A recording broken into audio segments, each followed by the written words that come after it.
What do you think is the key to achieving our goals, our success? Some people suggest things like hard work, focus, persistence. But research shows these are all byproducts of something else, something much more powerful that we can all develop. It is this very special something that really is critical to success, and is what I'm here to discuss with you today. Someone who has achieved great success is Josh Waitzkin, a chess international master and the subject of the movie Searching for Bobby Fischer. Nobody has won all the national chess championships that Josh has. But even more impressive, when he turned 21, he took on the challenge of mastering something completely new and very different from chess: martial arts.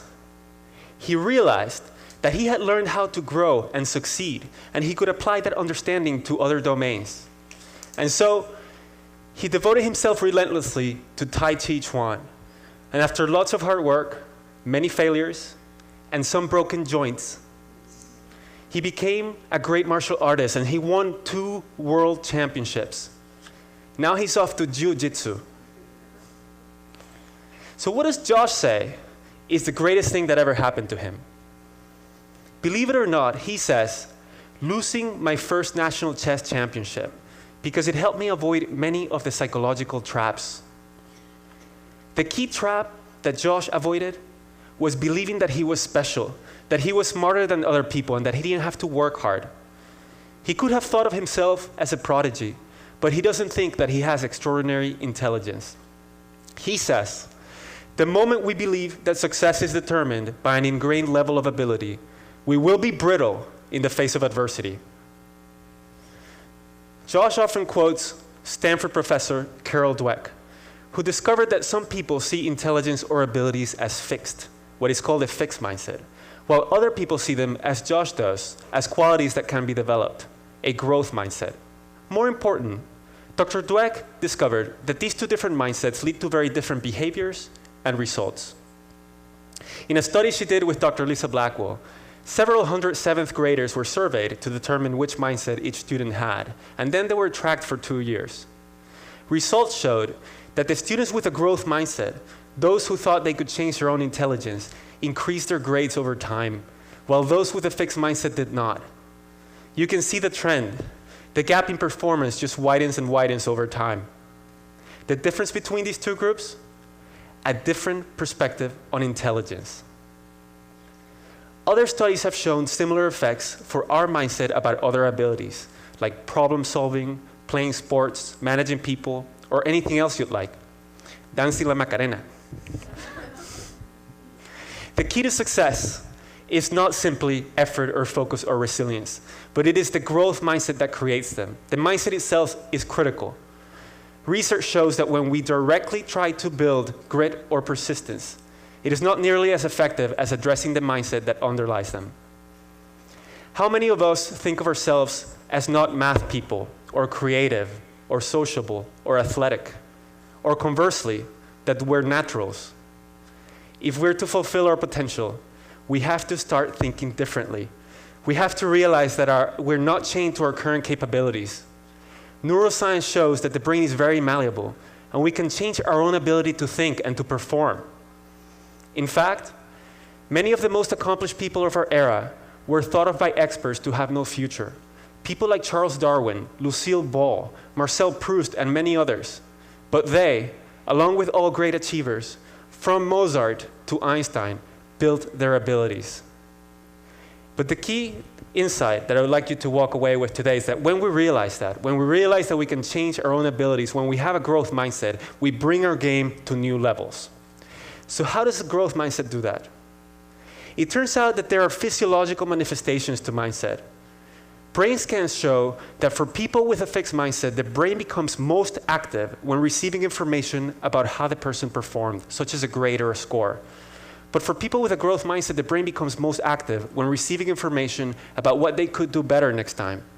In other words, people with a fixed mindset worry the most about how they're judged, while those with a growth mindset focus the most on learning. There are other consequences of mindset. People with a fixed mindset see effort as a bad thing, something that only people with low capabilities need, while those with a growth mindset see effort as what makes us smart, as the way to grow. And when they hit a setback or failure, people with a fixed mindset tend to conclude that they're incapable. So to protect their ego, they lose interest or withdraw. We observe that as lack of motivation, but behind it is a fixed mindset. Whereas people with a growth mindset understand that setbacks are part of growth. So when they hit one, they find a way around it, like Josh Waitzkin did when he lost in chess or in martial arts. Research clearly shows these effects of mindset. In one study that Dr. Dweck did with Dr. Claudia Mueller, they had children do a set of puzzles. And then they praised the kids. To some of the kids, they said, wow, that's a really good score. You must be smart at this. That's fixed mindset praise because it portrays intelligence or abilities as a fixed quality. To other kids, they said, wow, that's a really good score. You must have tried really hard. That's growth mindset praise because it focuses on the process. Then they asked the kids, okay, what kind of puzzle would you like to do next? An easy one or a hard one? The majority of the kids who received the fixed mindset praise chose to do the easy puzzle, while the great majority of those who received the growth mindset praise chose to challenge themselves.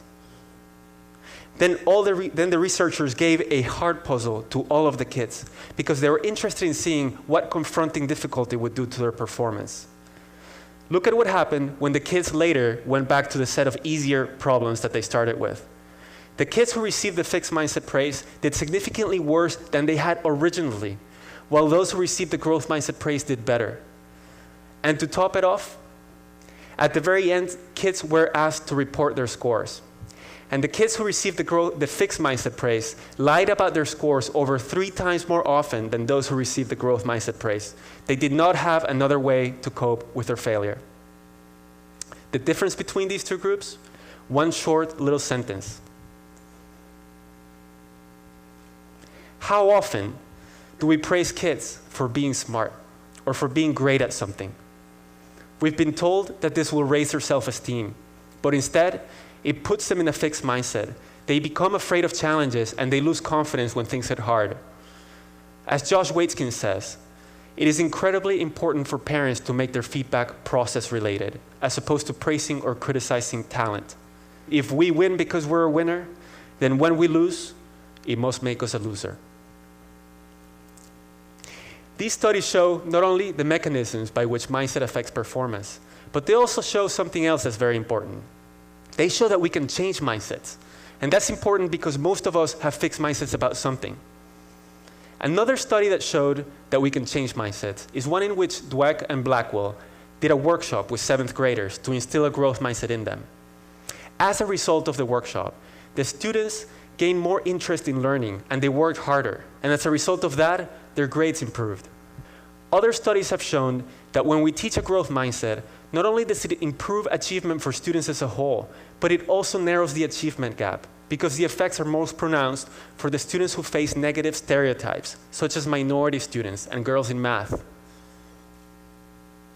I've spoken mostly about children, but mindset affects all of us.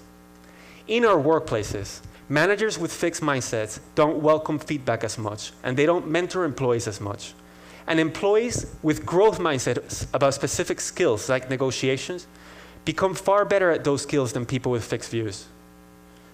Mindsets can even help us solve big social issues. A recent study showed that when we expose Israelis and Palestinians to the idea that groups can change, they increase their attitudes toward one another, they improve them, and they enhance their willingness to compromise and to work for peace. We also see the effects of mindsets on relationships, sports, health.